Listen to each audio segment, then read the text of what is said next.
Okay, colleagues, hello and welcome back. So, today we continue after dealing with Hobbes' Leviathan, right? Now we continue on to Locke's second treatise of government. We will mostly be interested in the second treatise, right? So,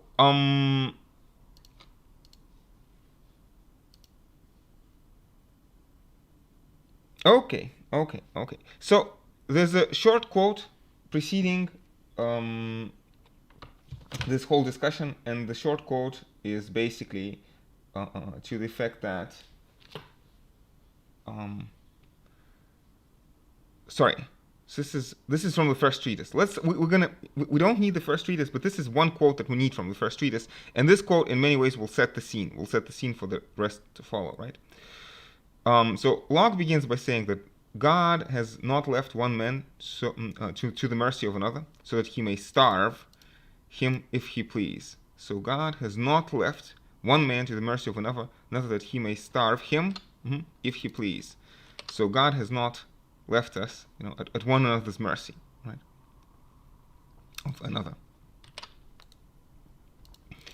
God, the Lord and Father of all, has given no one of his children such a property in his peculiar proportion of the things in this world, but that he has given his needy brother a right to the surplus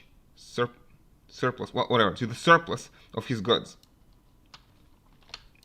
Needy brother a right to the surplus, so that it cannot justly be denied him when his pressing wants call for it.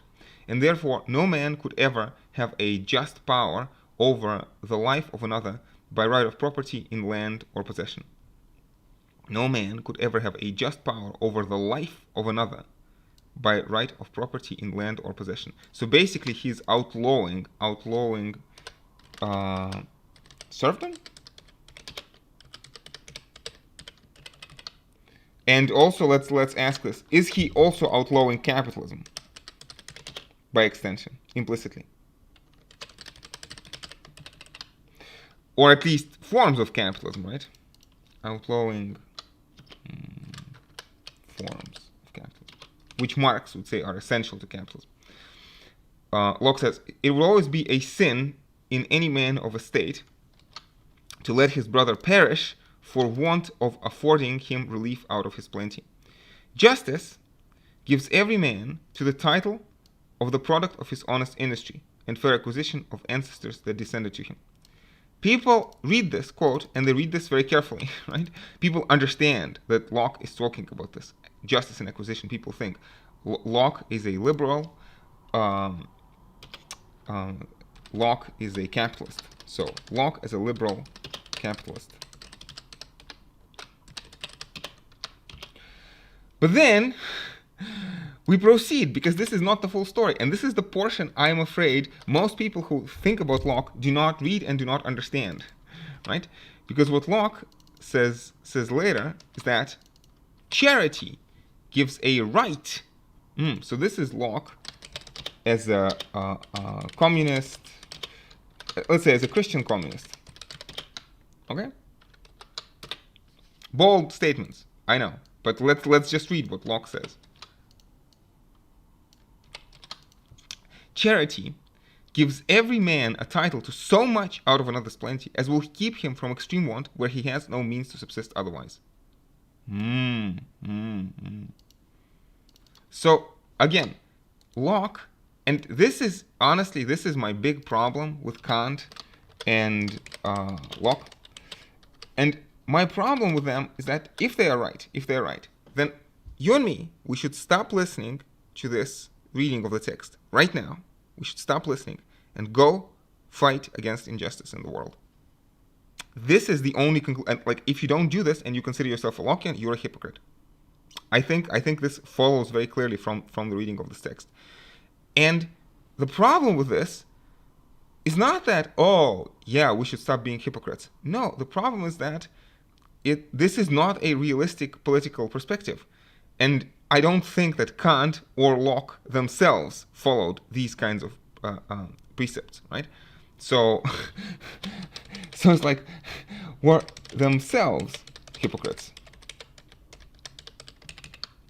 And again, Marx is going to say that all of this is ideology. It's simply ideology that is created to make people feel good. Created to make people feel good. And in fact, this is the kind of ideology that says, oh, of course, there are rules of justice. You know, talk of justice, talk of rights. This simply blocks, prevents us from basically doing something about this. So again, the ideology that solidifies the status quo, picturing this world as if it is already just. Now, there's also this issue that maybe, I don't know, I don't want this to turn into a smear campaign against Locke, but I think that Locke was actually engaged in slave trade in some fashion, in the sense that I think he owned stocks in companies that engaged in slave trade. Now, I'm not sure if this is true. But I have heard it from a reputable source. We need to double check this. Okay. So let me write this as a question. Again, Locke and slavery. Because again, looking at all this, it's very clear that feudalism should be illegal, and maybe many forms of capitalism should be illegal. And you see, this is the problem, right? Because Locke, he isn't saying like I don't know, like Marx or like Hegel, who are saying, look, this is or even Rousseau or even Hobbes, right? This is the way the world works. Yes, the strong do what they can, and the weak suffer what they must. Let's start with this. Let's create a vision, a roadmap, right, of how we can get from serfdom to Rechtsstaat in case of Hegel, to true social contract in case of Rousseau, or to communism in case of Marx, right? Let's have a roadmap. Locke doesn't have a roadmap. He says, look, this is in the Bible. You should have known this. Everybody should know this. Everybody should have known this since eternity, right? The ancient Egyptians should have known this. So it's like the only thing that, again, I find this text, again, it's ahistorical, and you know, I would say that it's madly ahistorical, because it is not clear. I mean, the only thing that Locke can say, all these people were probably irrational, in the sense that they were mentally ill, like mentally handicapped, incapable of understanding basic rules of logic, logical inference. And that's not a good analysis. That's not a good analysis, because something has to give.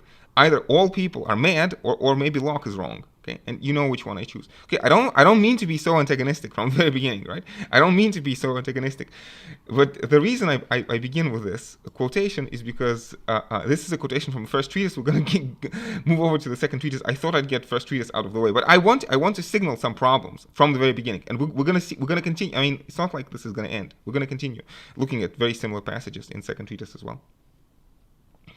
Anyway, let's continue reading. A man can no more justly make use of another's necessity to force him to become his vassal. I mean, come on. Okay, if all Lockeans were communists, I would understand. No man can justly make use of another's necessity to force him to become his vassal. What is, I mean, again, I'm talking to you through this microphone. Who made this microphone? Under which labor conditions? Aren't they vassals toiling under another's necessity? Serious question, okay? By withholding that relief, God requires him to afford the wants of his brother, that he has more strength that can seize upon a weaker, master him to his obedience, and with a dagger at his throat offer him death or slavery. Well, okay, I mean, daggers is one thing, but again, we're talking about necessity. You could ask me, okay, am I a hypocrite? Well, I'll tell you, this is the way I look myself in the mirror is because, well, do I want to talk about this? Marxism, yeah. So my solution is Marxist solution. Yeah, I'm making, in this Gramscian fashion, I'm trying to be an organic intellectual. I'm trying to improve our understanding, because Locke doesn't have a roadmap. We, the Marxists, we have the roadmap. Now, we're not sure it's going to work. It requires a lot of things to fall into place, but we have a hope to do our little task in this enterprise. But our approach is very different from. I don't want to get too partisan about all of this. But it's difficult for me because this text it hits very close to home. It hits very close. Notice when I've been reading Hobbes, Almost never. I don't think there was well, there was one passage I didn't like about authorization, which I honestly don't understand. But like with Hobbes, I don't find many things objectionable. With Locke, like every sentence is objectionable. I'm sorry, but let's continue. No, I think it's an important book to read, but let's continue. Okay. By all means, remember, this course is not about indoctrination. If you disagree, or if you can change my mind, I would be ecstatic. All these years, I'm trying to learn to love Locke. Okay. There's a Straussian reading of Locke. Let me point this somewhere. And Leo Strauss explicitly says that Locke does not mean what he's saying. That Locke understands that all of this does not work in reality. And Strauss is going to say basically that Locke is Hobbes in sheep's clothing. I'm fine with that. And the idea being that, people back in Hobbes' day were not ready to read the Leviathan. So you had to give them something like this, which the conclusions are going to be similar to the Leviathan. But, the reasoning is going to be much more palatable. This reading I'm fine with. It's just that if this is the true reading, then there's no reason to read Locke, because we can just read Hobbes. Okay? So it's a possible reading, right? It is a sympathetic reading on which Locke is completely redundant. Sorry. Let's continue. So Locke begins the second treatise, and these four, like they were published, I think, together, right? So he begins the second treatise by recapping the first treatise. We don't need to read the first treatise except for this paragraph. Maybe there's another exception, but this is the most important paragraph. Jeremy Waldron talks about this paragraph in his chapter in Boucher and Kelly. Anyway, so the recap of the first treatise. So it has been shown in the foregoing discourse that Adam had not, either by natural or right or fatherhood, or by positive donation from God, any such authority over his children or dominion over the world as pretended. If Adam had heirs, he has no right to it. If his heirs had, there being no law of nature nor positive law, the right of succession and consequently of bearing rule could not have been certainly determined. Interesting. And even if it could be determined, yet the knowledge of which is the eldest line of Adam's posterity has been long since utterly lost, that in the races of mankind and families of the world there remains not to one above another the least pretense to be the eldest house and have the right of inheritance. So basically, the first treatise, we don't need it very much. Again, this is Locke arguing against the divine right of kings.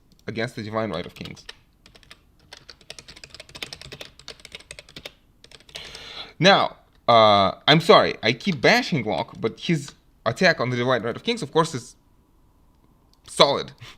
Solid, right?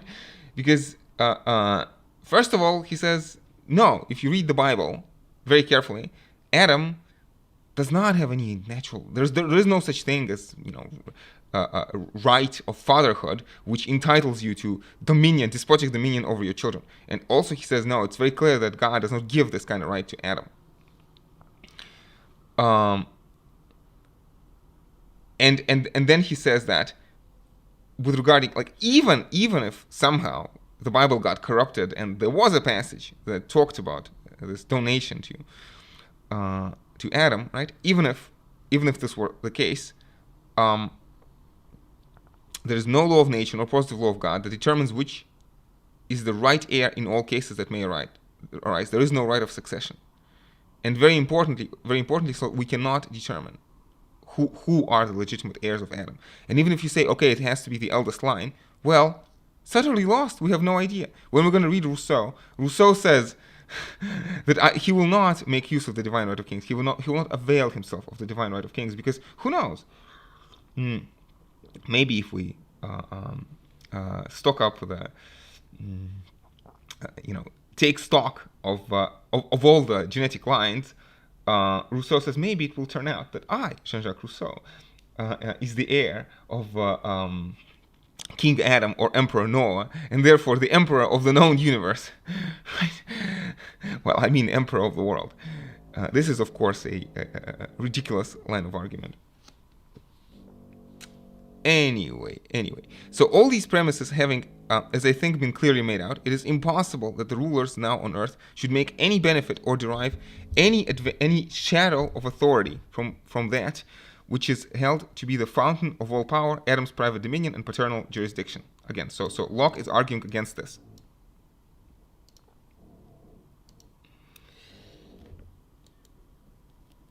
Yeah.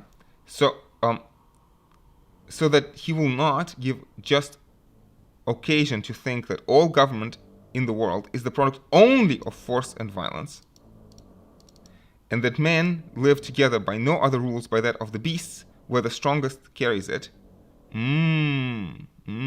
Beasts, that the strongest carries it, right? And so lay a foundation for perpetual disorder and mischief, tumult, sedition, and rebellion. Things that followers of that hypothesis so loudly cry out against must of necessity find out another rise of government, another origin of political power, and another way of designing and knowing the persons that have it than what Sir Robert Filmer had taught us. Okay, so Robert Filmer is a name that we should remember. So interesting passages, right? So Locke says, look, it's not paternal dominion. It's not paternal dominion. Then what is it? Not divine right, right? Not divine right.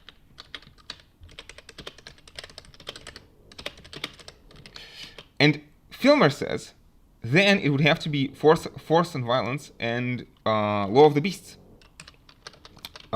You could ask this question: Is this Hobbes? Is this Hobbes? With many question marks. And honestly, I'm not sure. We need to do research. My preliminary understanding is that Locke was not a careful reader of the Leviathan. It's not clear to what extent this book is a response to the Leviathan. I mean, Strauss very explicitly says no, that Locke and Hobbes actually agree. This is the Straussian position. So, which is it? It's hard to say, but anyway. So again, so Locke says, it is not force and violence. Like might makes right. But it's going to be the social contract. Consent. And he doesn't talk about this in this passage, but we'll talk about this later. So basically we have A, B, C. So it's not divine right, A. It's not force and violence, B. And, but it is consent, C.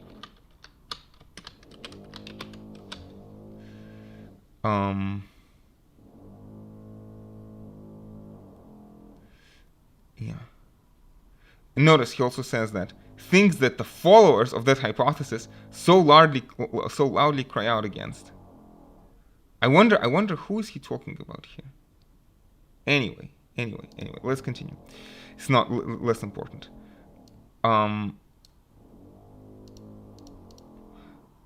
this purpose, I think it may not be amiss to set down what I take to be political power. So this is a super important passage. We're going to talk about political power. Power of the magistrate over a subject may be distinguished from that of a father over his children, a master over his servants, a husband over his wife, and the lord over his slave. All which distinct powers happening sometime together in the same man, if he be considered under these different relations, it may help us to distinguish these powers one another, and show the difference between a ruler of a commonwealth, father of a family, and captain of a galley. Okay, so paragraph 3. This is, in many ways, one of the most important paragraphs for us in this book. It says, political power, I take it to be a right of making laws and penalties of death, and consequently all lesser penalties. So political power is a right of making laws,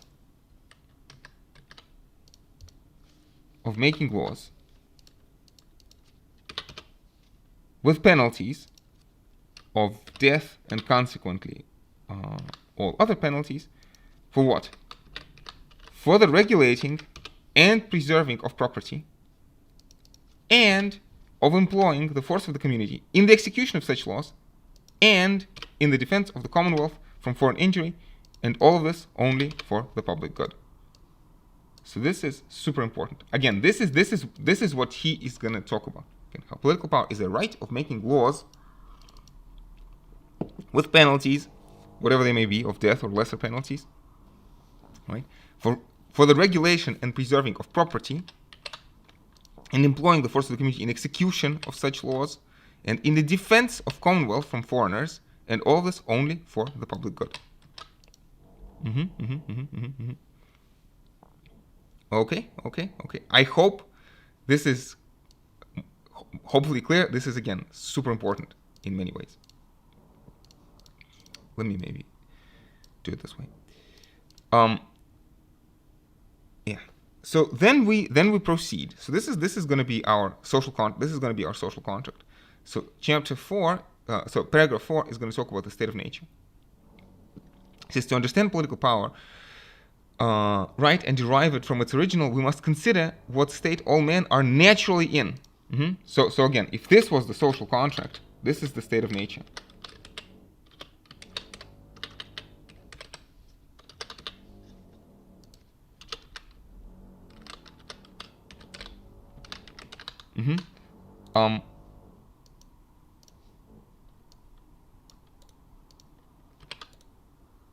Yeah. So all men are naturally in. We are talking about, again, the state of nature.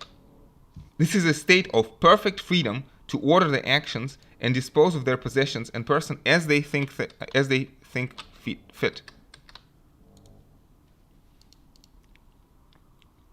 Within the bounds of the law of nature, without asking leave or depending upon the will of another man. Within the bounds of the law of nature. Again, this sounds vaguely like Hobbes, but of course this is going to be very different from Hobbes. It is a state of equality also, wherein all, so a state of perfect freedom, within the bounds of the law of nature. It is a state of equality, wherein all power and jurisdiction is reciprocal, no one having more than another. There being nothing more evident that creatures of the same species and rank, promiscuously born to the same advantages of nature, and the use of the same faculties. So we're going to talk about reason, I think, because this is going to be the question, right? Why is it that human beings are equal among each other, but human beings are more important than animals, right? So reason, and this is going to be, again, we talk about species. Notice species, and the idea is that human species are more valuable than animal species because human beings have reason and therefore have this unique relationship to God. Jeremy Waldron talks about this in his chapter. Locke talks about this, I think, in the treatise on human nature, somewhere else. Anyway, so we're equal among one another without subordination of subjection, unless the Lord and Master of them all, unless God, right? Unless God should have a manifest declaration of his will, set one above the other, by an evident and clear appointment. You see? So Locke is basically saying, if God wanted somebody to be the king, God would make this appointment clear and evident. Like there would be, I don't know, a glowing halo above this king's head, so that everybody can see at all times that this is God's anointed. Right? So, and Locke says, because there is no halo, and because we have the same faculties of reason, then there's this equality. Animals is an important point.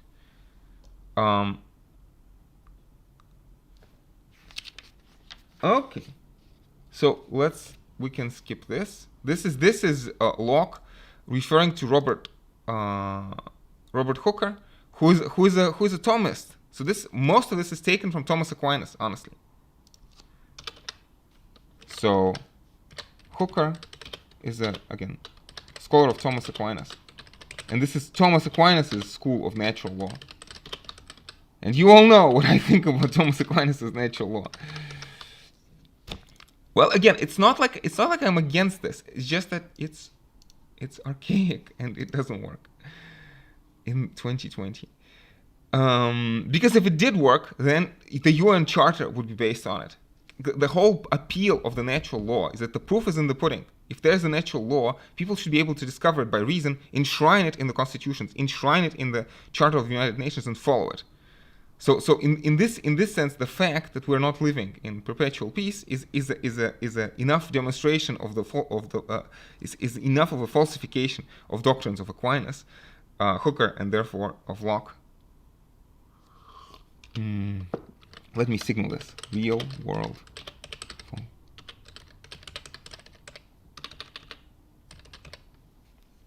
Because we don't because really people disagree.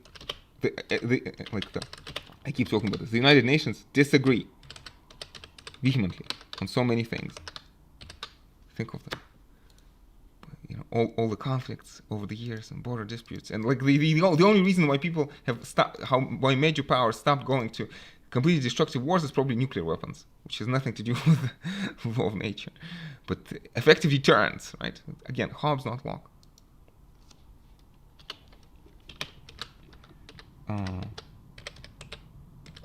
So nuclear peace is Hobbes, not Locke. Anyway, but though this be a state of liberty, it is not a state of license. So freedom is not license. It's not a license to do whatever you want. So you see, again, Locke uses the word freedom in a different sense from Hobbes, right? So for Hobbes, freedom is freedom to do whatever you want, right, to all things. So this is, again, notice, compared to Hobbes, right to all things, right? This is different. So, not Hobbes' right to all things. Though a man in this state have an uncontrollable liberty to dispose of his personal possessions, yet he has no liberty to destroy himself. No right of suicide. Or so much as any creature in his possession. In fact, you cannot destroy anything. You cannot destroy anything in your possession. So in this sense, also notice, Locke, advocate of private property. Not so, not so. It's like, this is, I don't know, I'm not sure how to call this, but this is not the right of private property, okay? Because you do not have the right to destroy anything in your possession. It's like, no ultimate, no real right of property, right? Because our right of property is secondary and subordinate. I cannot destroy anything in my possession unless some nobler use and its bare preservation calls for it. So I can only destroy things with a good reason. So everything is God's property. My property is second. I can only destroy with a good reason. It's like with permission, if you want. Again, like this, as I talk about this in the lecture usually, it's like, God gives everything to men in common. Everything is God's property. God gives earth to men in common, and so I can, there's this always provisional secondary right, right?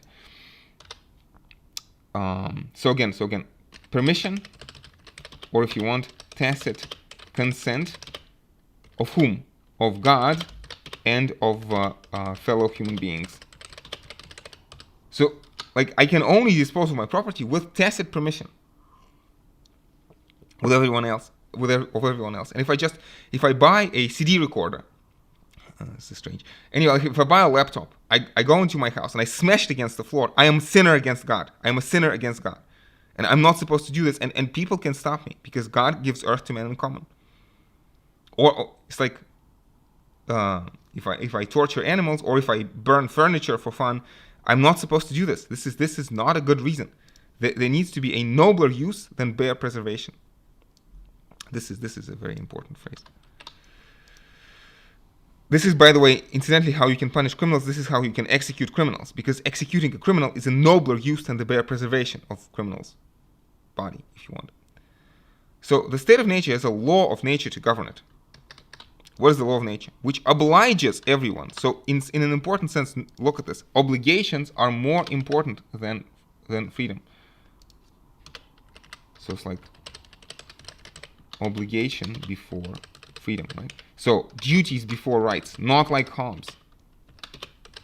So the law of nature is a duty which obliges everyone. And it is reason, which is that law. Reason, again, that law teaches all mankind. All mankind. You see, this is, I talked about slaves in Egypt. Yeah, this is all mankind, including Egyptian slaves, right? Who will be consented that being all equal and independent, no one ought to harm another in his life, health, liberty, or possessions. This is the law of nature. This is the law of nature. This is a phrase that we should learn by heart if we're going to write about Locke on the University London exam. Man being all the workmanship of one omnipotent and infinitely wise maker. Some people say, oh, is it possible to divorce Locke from his theological premises? And to me, this sounds like a mad question. Look at this. God is on every page. God is in every sentence. Again, we are all equal. We are all workmanship. We are all products of one omnipotent and infinitely wise maker. We are, everything is God's property. Right? This is basically what this is saying. We are servants of the same master, sent of one master, right? Sent into this world by his order and about his business. We are his property, God's property, right? Made to last during his pleasure. So, can you kill me? Who cares about me? I'm just a worm. I'm just a worm. By killing me, you are disrespecting God. Because God made me. And by killing me, you disrespect God. You destroy God's property. You see, this is a very interesting and very bizarre doctrine, I would say. Again, Locke doesn't really have human rights. He doesn't really care about human beings. Or at least this is what I read on the surface. We are built to last during God's pleasure. Right? So the only reason why you should not kill me is because basically you're going to be destroying God's stuff. You could kill me if there was a nobler use than my bare preservation. For example, if I'm a criminal and killing me would set an example to others as a deterrence and would save the lives of other people. Something like that. So, being furnished with like faculties, again, you see, like faculties. So there's this again, this question of reason. Reason, capacity to understand moral law, understand and follow moral law.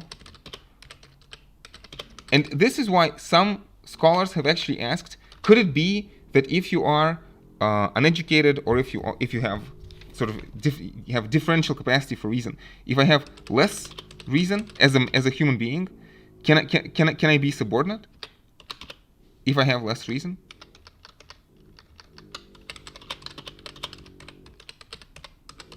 Now, obviously, you cannot destroy anything in your possession. So slaves have rights. Slaves have rights. But maybe, again, like animals can be our slaves effectively, right? So we can own cattle. We're not allowed to mistreat them. We're not allowed to destroy them according to Locke. But we're certainly allowed to own cattle, right? So maybe, again, we keep talking about these like faculties. So some people have accused Locke of being maybe in this sense a colonialist or a racist, right?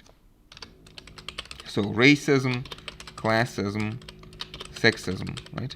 If people have less reason, maybe they can be ruled over, right? So again, this is a potential important criticism against Locke. But this is not what he says here. Here he says that all human beings have like faculties, share all in one community of nature. They cannot be supposed to any such subordination that may authorize to destroy one another. As if we were made for one another's uses, as the inferior rank of creatures are for ours. So it is okay to destroy a cow to save a man, but it is not okay to kill a man to save a cow. Okay?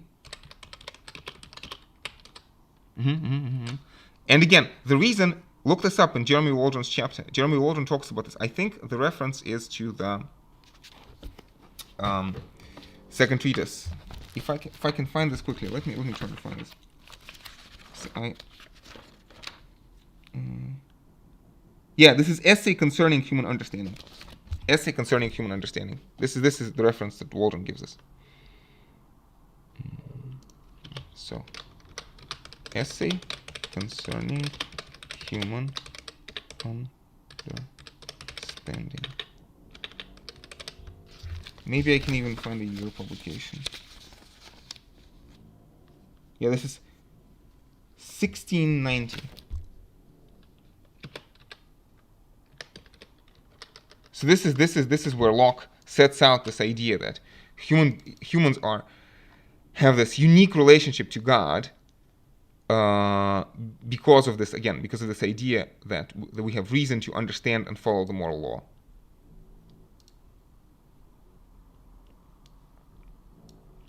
As opposed to animals.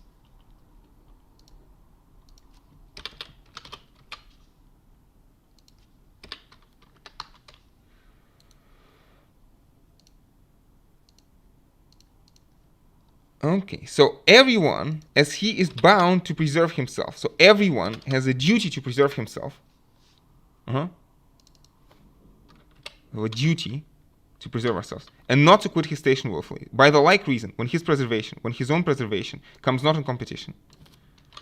Ought he, so everybody must, as much as he can, preserve the rest of mankind.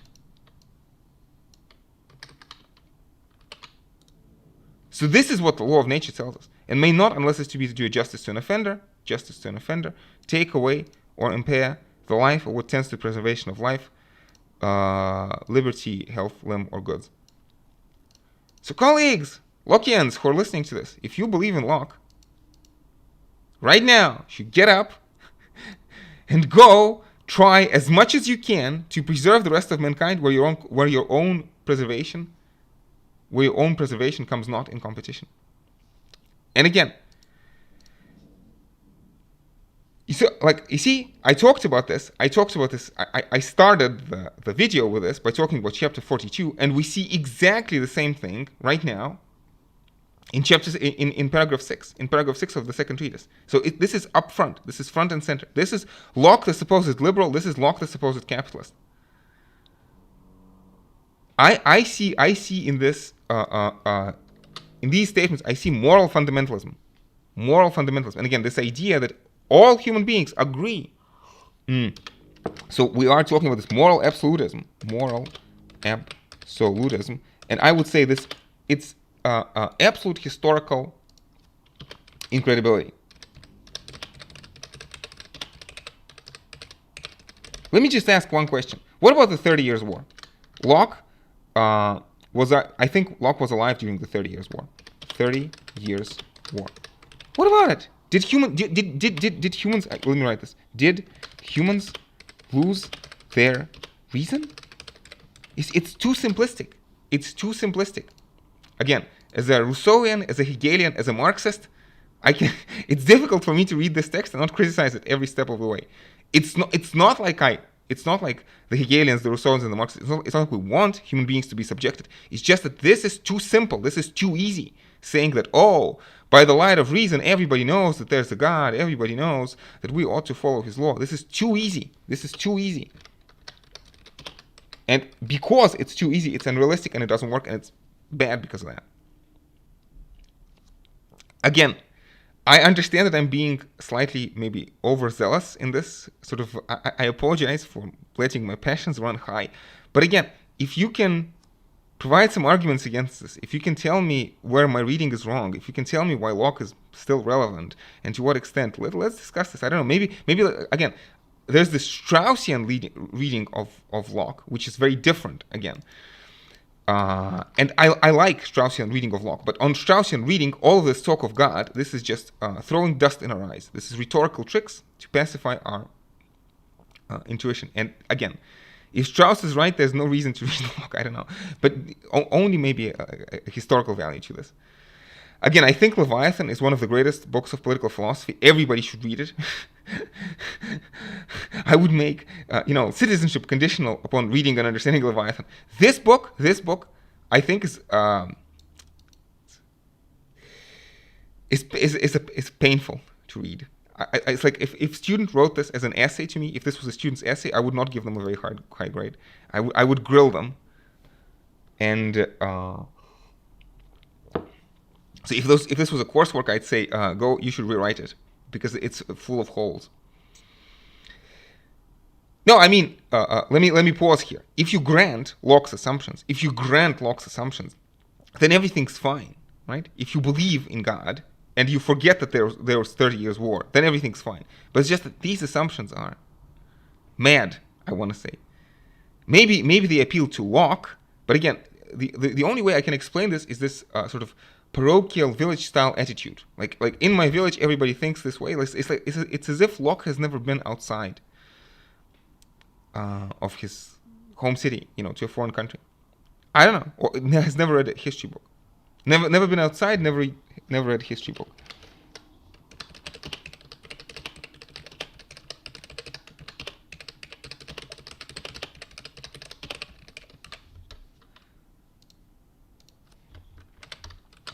Anyway, so let's continue. So all men.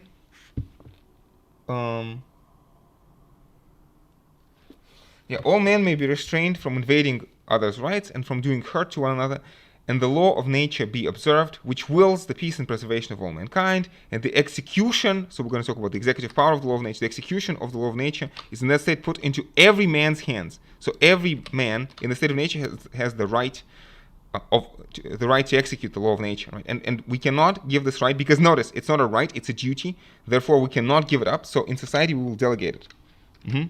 So execute the law of nature, which is to say, protect others, protect myself and others, right?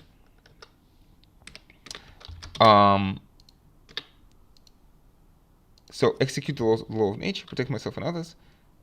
It's a duty. It cannot be given up. We may only delegate it to the government. Therefore, government must be limited. It's always limited by the law of nature.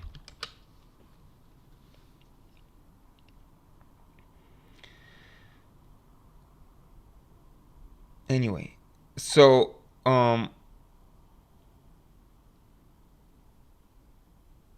yes, the law of nature would, as all other laws, the law would be in vain if there was nobody in the state of nature had the power to execute the law. Again, he's trying to offer rational grounds why we can imply or conclude that God gave us this right, so to speak, tacitly, right? We know this. We know this through reason. Through the use of the faculty of reason, right? So everybody has the power to execute the law of nature, thereby to preserve the innocent and restrain offenders. Again, you walk into a jungle, you should be able to rely on the fact that people in the jungle or people somewhere in the remote part of the world, people will know, understand, and will try to fulfill the law of nature, will try to protect you. It's not like, again, it's not like Hobbes says that we are riding armed. Right? So, versus Hobbes.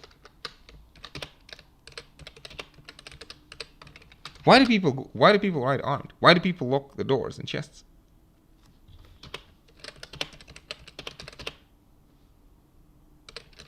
Mr. John Locke, why do you lock your door? Apologies.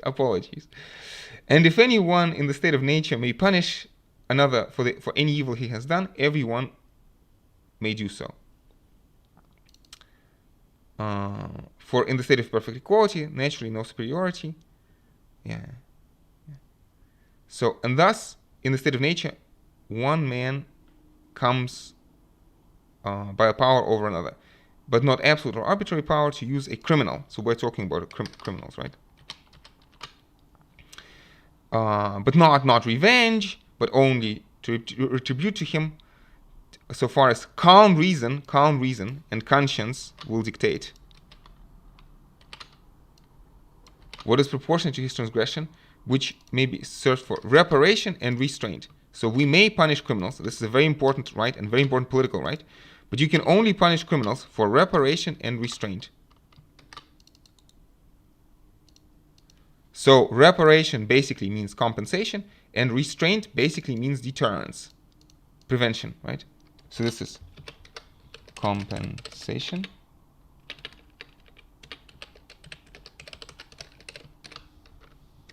And this is deterrence or prevention. I hope you understand the word deterrence.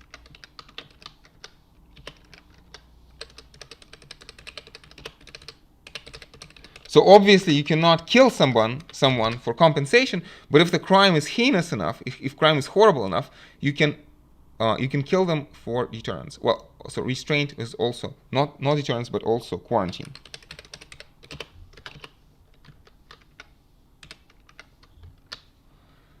For these are the only two reasons why one man may lawfully do harm to another, which is that which we call punishment. In transgressing the law, the offender declares himself to live by another rule that is of reason and common equity, which is the measure that God set, right, for mutual security, and so he becomes dangerous to mankind. The tie, which is so secure, being slighted and broken, which is a trespass against the whole species, and the peace and safety provided by the law of nature. Every man, upon his score, by the right he has to preserve mankind in general, may restrain, where is necessary, destroy. So we may kill criminals, kill or execute criminals.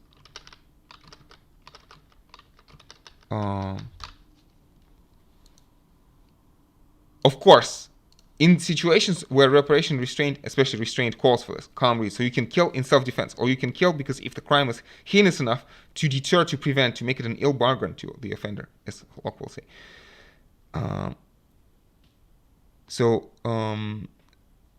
Bring evil, make him repent of doing it, and thereby deter, and make him an example to others. So you can punish as an example from doing like mischief. And in a case, so this is example is restraint, right? Deterrence. We talked about this.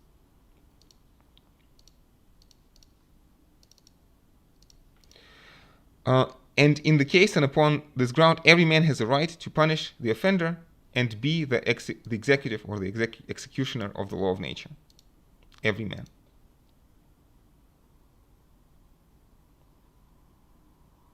Okay.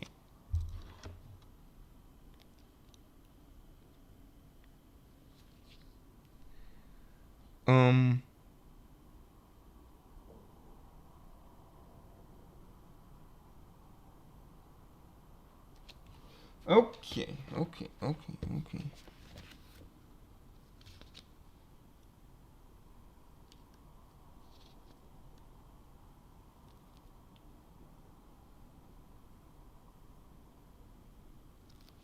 Okay, so let's skip this. I don't think that we need this.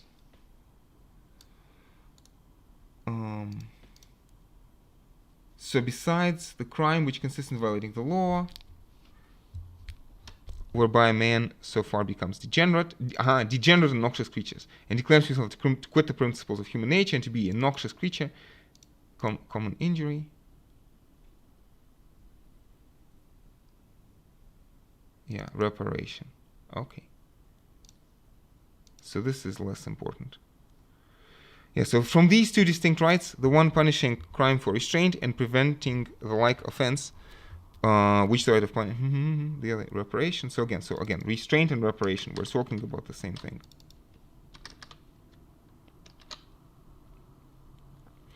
So this is going to be the power of the magistrate. So this is the root of the power of the government, punishing for reparation and restraint.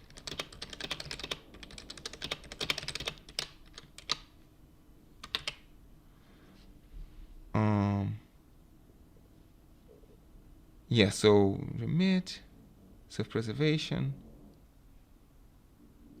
Yeah, so and again, we see this deterrence by the example of punishment. Again, you see, he keeps talking about how criminals have renounced reason. Is it really true? Have criminals renounced reason? Are all criminals mad? Mr. John Locke, is this true?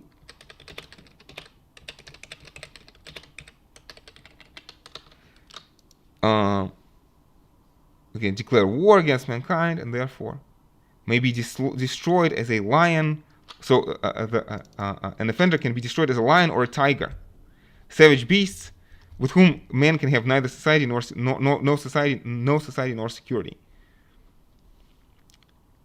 Who sheds man's blood? By his blood, who sheddeth man's blood? By man shall his blood be shed.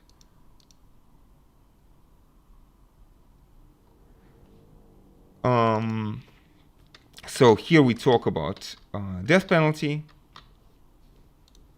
and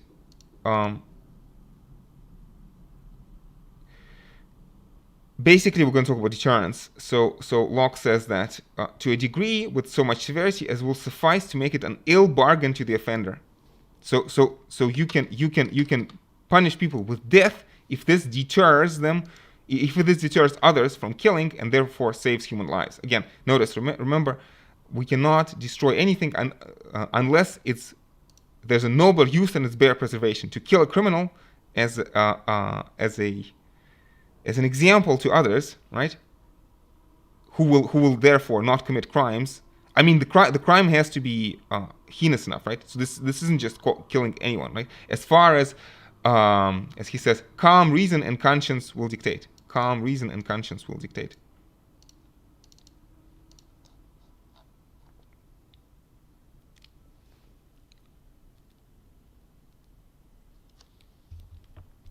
Yeah. Yeah, and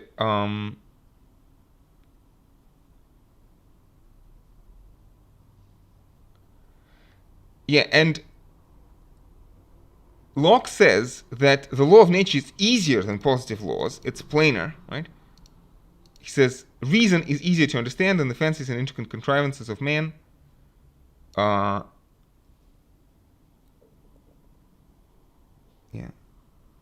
And again, this is just very strange to me. So there really really no controversy. Notice again, this is diametrically opposed to Hobbes. Because Hobbes is going to say, no, precisely, we cannot agree on what is the right thing in the state of nature.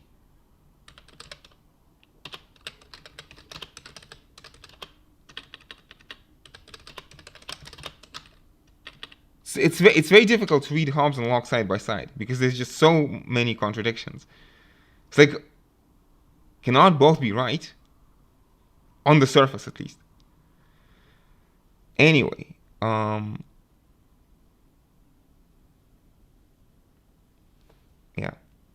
So then we're gonna get to this question as to why we need society at all, and Locke is gonna say it is unreasonable. So this is why we need society.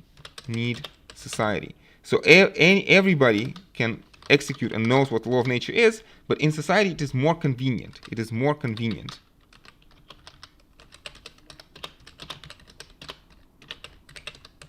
And notice, in some sense, if we can, it is our duty to God. If we can, it is our duty to God to pull together our resources and make a society which will make execution of the law of nature simple.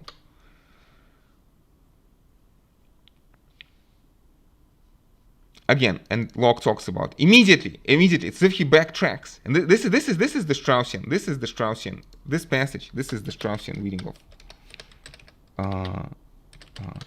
of Locke. This idea that the state of nature quickly degenerates into a war of all against all, because now Locke suddenly remembers that there's self-love, and men will become partial to themselves. So which is it? Which is it, Locke? Are men partial, or is it plain reason that everybody can understand? He says, ill nature, passion, and revenge will carry people too far in punishing others. Carry too far. So is this war of all against all?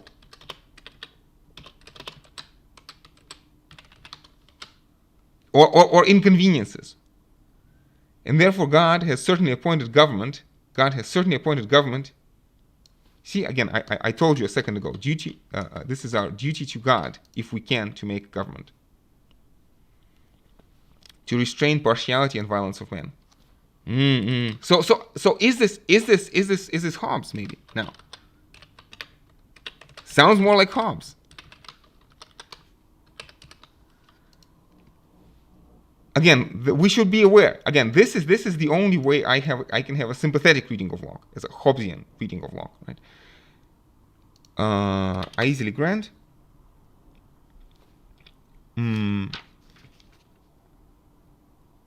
That the civil government is a proper remedy for the inconveniences of the state of nature,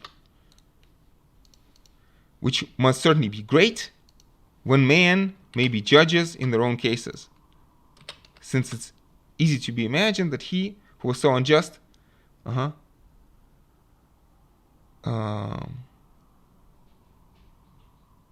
so he talks about how absolute monarchs are but men, and if government is to be the remedy of those evils which necessarily follow from men's being judges in their own cases, and the state of nature, so men should not be judges in their own cases, therefore we should not have absolute monarchy.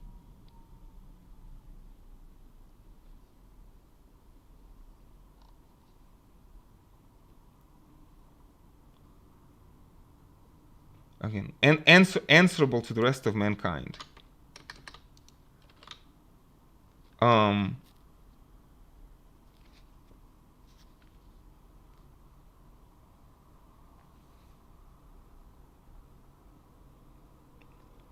It is often asked. Yes, it is often asked as a mighty objection, and I agree. This is a mighty objection, and Locke seems to understand this too. Where is the state of nature, which is harmonious and merely inconvenient? To which it may suffice as an answer at present that since all princes and all rulers of independent governments all throughout the world are in the state of nature, so all princes and all rulers, all governments. So is it, colleagues, you are experts in international relations. Does IR more resemble Hobbes or Locke? Right? So, yeah.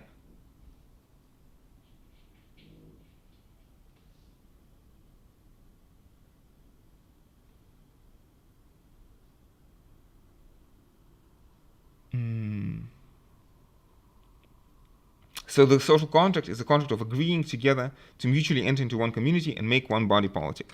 This is the social contract.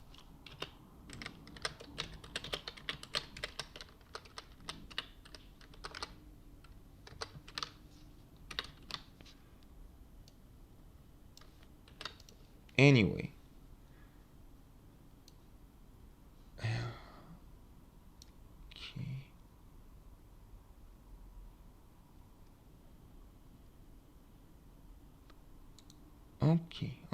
Okay. So the next chapter is about a state of war. I wonder though, maybe we should take a little break here. Yeah, let's take a break and we'll continue after that. Okay, I apologize for being so critical of Locke every step of the way, but it's you gotta understand in many ways our course is structured in such a way that you gotta take sides. We study Hobbes, Rousseau, and Hegel, and Marx, and all of them are opposed to Locke. And Mill, well, Mill is a complicated story, it's a different story, but even with Mill, I feel that Mill has more appreciation for historical development than Locke does. Anyway, let me shut up. Let's pause here, and we'll continue after the break.